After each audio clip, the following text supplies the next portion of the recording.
फरीदाबाद येथील साई भक्तांकडून श्री साईबाबांच्या चरणी 80 लाख रुपये किमतीचा सुवर्ण हिरे जडित मुकुट अर्पण. शिर्डी प्रतिनिधी युसुफ पठाण. श्री साईबाबांवर देश-विदेशातील लाखो भाविकांची अढळ श्रद्धा आहे. भाविक भक्तिभावाने साईबाबांच्या चरणी मनोभावे दान अर्पण करत असतात. नववर्षाच्या पहिल्याच दिवशी हरियाणा राज्यातील फरीदाबाद येथील साई भक्त श्री प्रदीप मोहंती व सौ प्रतिमा मोहंती यांनी श्री साईबाबाच्या चरणी 655 ग्रॅम वजनाचा आकर्षक नक्षीकाम असलेला सुवर्ण हिरे जडित मुकुट अर्पण केला. हा मुकुट श्री साईबाबा संस्थानचे मुख्य कार्यकारी अधिकारी श्री गोरक्ष गाडीलकर यांच्याकडे सुपूर्द करण्यात आला.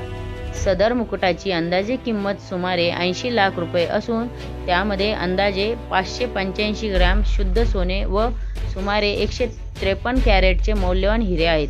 याप्रसंगी श्री साईबाबा संस्थानाच्या वतीने मुख्य कार्यकारी अधिकारी श्री गोरक्ष गाडीलकर यांनी दानशूर साई भक्त श्री प्रदीप मोहंती व सौ प्रतिमा मोहंती यांचा सत्कार करून त्यांचे आभार मानले.